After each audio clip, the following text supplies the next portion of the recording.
Derecho de expresar lo que pensamos, de dar nuestras opiniones, de que nos escuchen. Sí, que tenemos que tener esa educación sexual para de alguna manera después cuando tengamos nuestra primera relación saber qué debemos hacer, qué no, ese tipo de cosas, muy importante. Ese es el derecho a estar bien informado, más que nada, porque uno tiene que estar bien informado sobre el tema antes de hacer determinada cosa. Venir a escuela a partir de los, digamos, del jardín, primaria, secundaria, es un derecho de todos que debemos tener y se debe respetar así y así debe ser. La Convención sobre los Derechos del Niño señala que niñas, niños y adolescentes tienen derecho a decidir, participar y opinar en todos los asuntos que los involucran, como por ejemplo la salud sexual y reproductiva. En Argentina tenemos 2 leyes que se refieren a los derechos vinculados a la sexualidad de chicos y chicas. La 25.673 de salud sexual y procreación responsable, que defiende el derecho de los chicos y las chicas a recibir información, a recibir también anticonceptivos gratuitos y a recibir atención médica especializada en los consultorios de adolescencia. La otra ley es la 26.150, que defiende el derecho a recibir educación sexual integral de todos los alumnos y las alumnas de nuestro territorio, ya sea que concurran a escuelas de gestión privada o de gestión estatal. Tenés derecho a decidir tener o no relaciones sexuales, a decidir tener o no hijos, cuántos tener, cuándo y con quién, a educarlos y a criarlos aunque seas adolescente, a recibir educación sexual, a estar informado para evitar embarazos o enfermedades de transmisión sexual, a seguir en la escuela en caso de estar embarazada, ser madre o de vivir con VIH-Sida, a acceder a los servicios de salud y a asistir sin compañía de un mayor a partir de los 14 años. Tenés derecho a saber y a decidir. El derecho a ser tenidos en cuenta y considerados en sus necesidades y acompañados en su crecimiento, el derecho a aprender a cuidar su cuerpo, a cuidar su salud, a defenderse en situaciones de abuso sexual, el derecho a vivir libremente su orientación sexual sin ser discriminados y el derecho a habitar instituciones educativas en las que se respeten por igual los derechos de mujeres y varones. Sé que tenemos derecho a tener educación sexual en las escuelas, ¿no?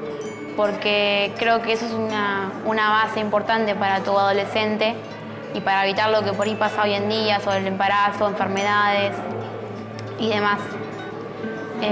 Y me parece que está bueno también aprender de esto.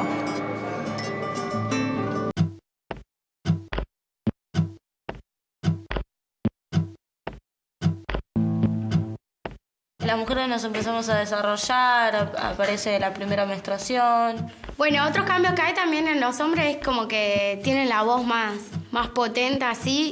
Crecimiento de vello por la testosterona. Te empezás a afeitar y es como que te crece el pelo. Es como que se nos agrandan los senos, empieza el crecimiento, la primera menstruación también. Y bueno, el crecimiento de todo el cuerpo. La cola también nos crece más. A los cuales esos cambios los inhibe, o sea, como que se cierran en sí o les da vergüenza mostrarse y bueno, y se ocultan de lo demás, se alejan. Se agrega la aparición también violenta de la ilusión que muchas veces los medios de comunicación, a través de la publicidad, de la televisión, ofrecen como imágenes prefabricadas de belleza, de fácil acceso. Me parece que es importante en ese sentido estar advertidos de la tentación que pueden generar estas ideas de cuerpo o cuerpos ideales frente a una situación que de por sí es de ausencia de representaciones para lo que está ocurriendo en el plano corporal. El cuerpo es el reservorio de sensaciones, de emociones, de gustos, de placeres, de algunos dolores también. Y ese cuerpo nos va a acompañar toda la vida. Es muy importante amigarnos con el cuerpo, cuidarlo, protegerlo, es nuestro contacto con el mundo. Los cambios que se producen en el cuerpo durante la adolescencia y la pubertad son absolutamente normales. Todos pasamos por eso, aunque no siempre se dan a la misma edad. Si tenés dudas sobre lo que te pasa, no te aísles. Habla con algún adulto de confianza. Conocer nuestro cuerpo y comprender qué implican estos cambios son un paso fundamental para ejercer una sexualidad responsable.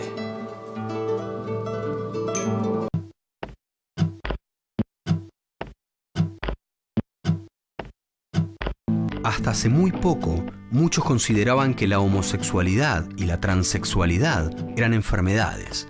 Y todavía hoy se sigue señalando con el dedo a quienes no asumen una sexualidad heterosexual. Respetar las elecciones del otro empieza por terminar con el estereotipo de una única sexualidad sana. Es importante que la escuela acepte y ponga en valor la diversidad. Tenemos que trabajar con nuestros propios prejuicios y también reformular nuestras prácticas para habilitar la palabra, para que esos chicos que están en la búsqueda de su identidad o aquellos otros que ya hicieron una opción se sientan habilitados a poner en palabras aquello que les pasa, que se sientan respetados, que se sientan valorados, que sientan que tienen derecho a ser lo que decidan ser. Por suerte en la escuela, que es lo más importante, se habla de este tema. Espero que se hable más. Ahora que el mundo está renovando, que se puede hablar más fácilmente, espero que se empiece a tratar más en la escuela porque es una necesidad, que se pueda entender a la otra persona. Elegir con quién queremos estar, con quién o quiénes queremos tener relaciones sexuales o de quién nos enamoramos es un derecho. Nadie debe ser discriminado por su orientación sexual. El rol de la escuela es fundamental para construir una sociedad respetuosa de la diversidad.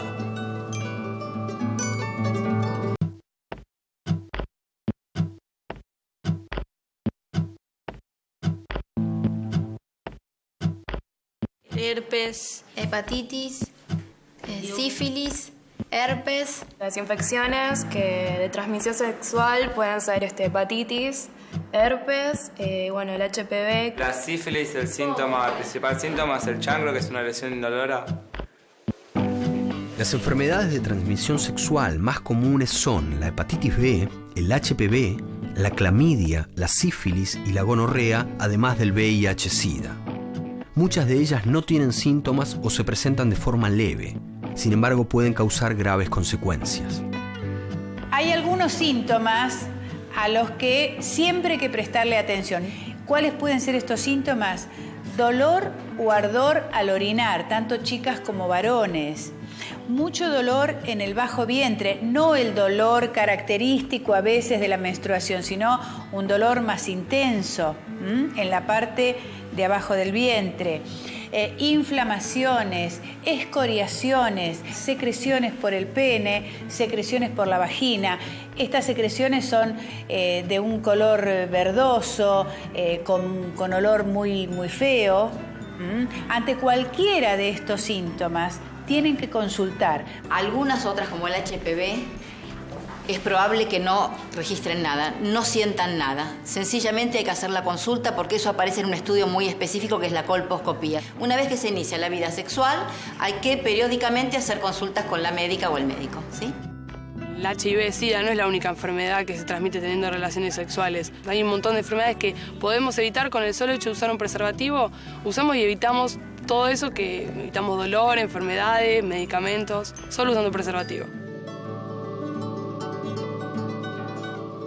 Contraer una enfermedad de transmisión sexual puede ser grave para tu salud. La única manera de evitarla es cuidándote. Usá preservativo y hacete controles médicos de manera periódica.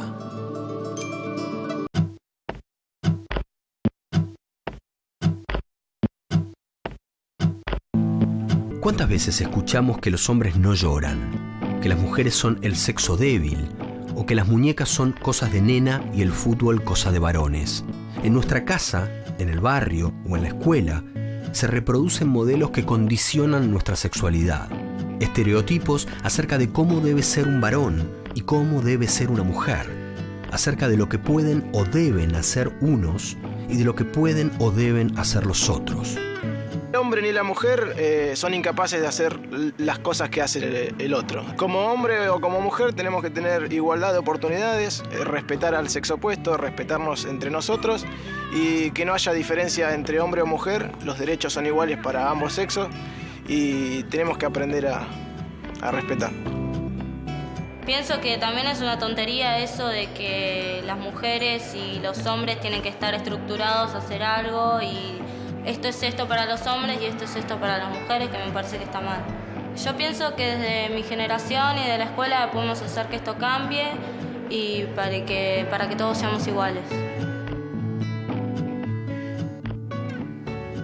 No existe una sola forma de ser persona.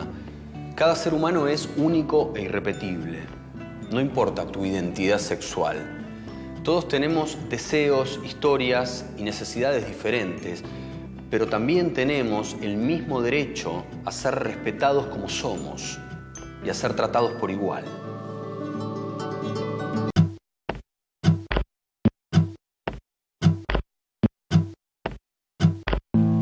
Nuestra cultura está llena de mitos vinculados al sexo.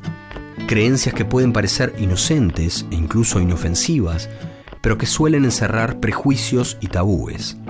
Estas creencias, casi siempre, son fruto de la falta de información y pueden producir consecuencias no deseadas. Los mitos no son verdades. En la primera relación sexual se puede producir un embarazo. Durante la menstruación también. No existen días seguros para no cuidarse. El preservativo no quita sensibilidad.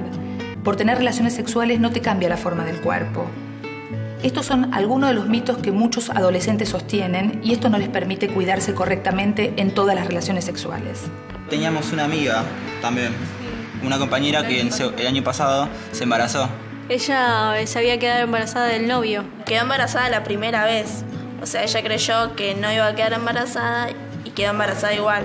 A la hora de tener sexo no hay que creer en los mitos, no le tenemos que dar bola a los mitos porque lo único que va a hacer, es generar confusión, miedo en nosotros y encima podemos cometer un error que nos puede costar un embarazo o alguna enfermedad que no queramos tener. Entonces, tratar de hablar con la gente que sabe. Los mitos se combaten con información. Si tenés dudas, por simples que te parezcan, preguntá. Podés consultar en tu casa, en la escuela o en algún centro de salud. Tenés derecho a saber. Es la mejor forma de cuidarte.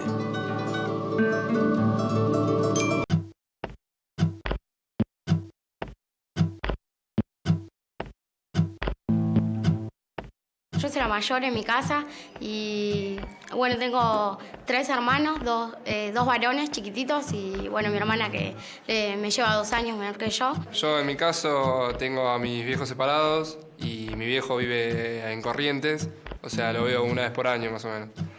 Y nada, estoy vivo con mi vieja y con mi hermano. Mi familia se compone por mi papá, mi mamá y 6 hermanos.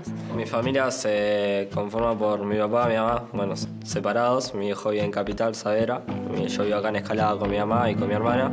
El modelo tradicional de familia, aquel de un padre, una madre y 2 o 3 hijos, sigue siendo predominante. Pero en las últimas décadas ese esquema fue mutando hacia nuevas formas. Hoy en día existen además familias ensambladas, familias monoparentales, familias en las que conviven miembros de más de 2 generaciones, o familias constituidas por parejas homosexuales, entre tantas otras.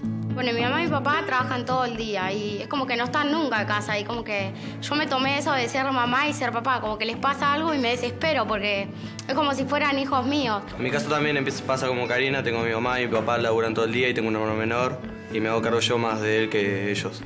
Lo ayudo en las tareas del colegio, o sea, soy más el papá que el hermano. Hay veces que la veo a mi mamá que viene de laburar, me siento con ella y me pongo a hablar, ¿qué te pasa? Esto, que otra cosa que antes no se daba. A partir de los años 60 en la Argentina, como en el resto de los países occidentales, se producen profundos cambios, tanto en la economía como en la cultura, como en la moral. El rol de la mujer se transforma profundamente y se transforma también la organización familiar. Lo que empezamos a observar es que las familias mutan de forma. no se puede hablar de una crisis de la familia, sino de un cambio en la institución familiar y en las relaciones familiares. Si vos no tenés nadie quien te apoye, si no tenés nadie que está ahí al lado tuyo diciéndote las cosas, como que no podés superarte ni vos mismo, no sabes qué hacer, es como que no tenés el cuidado de nadie y te das cuenta que la familia es algo que se necesita mucho. Existen muchos tipos de familia. No se trata de buscar un modelo único y perfecto. Se trata de poder reconocer a la familia como el lugar del afecto, del cuidado, del respeto y también de la solidaridad.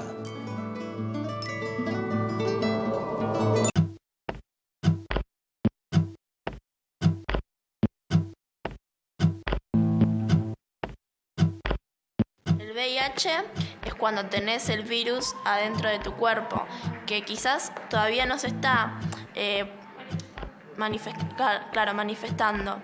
En cambio, el SIDA es cuando la enfermedad ya comenzó, o sea, cuando ya va progresando y bueno, y eso. Y el VIH lo puedes tratar y quizás el virus nunca haga reacción. Esté dentro de tu cuerpo, pero nunca haga reacción. Pero eso lo tenés que detectar a tiempo para que la enfermedad no se propague.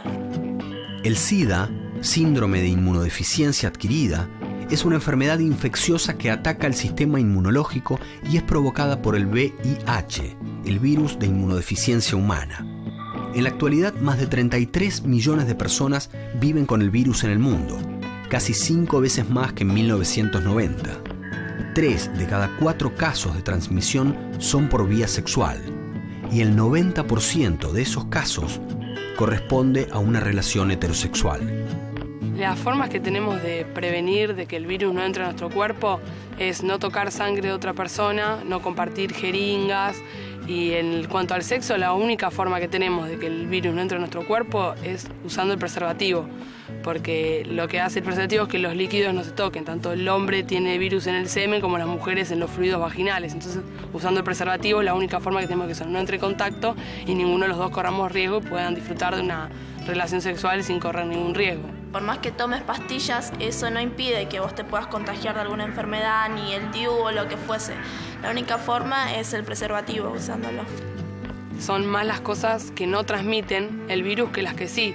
Por ejemplo, la saliva no transmite, la transpiración tampoco, las lágrimas tampoco. O sea que compartir un mate o abrazarte con alguien no te va a transmitir el virus. Además de usar preservativo, es importante hacerse el test de VIH para prevenir la transmisión de la enfermedad. Lo podés hacer en cualquier centro público de salud, es confidencial, gratis, y si sos mayor de 14 años, podés ir solo.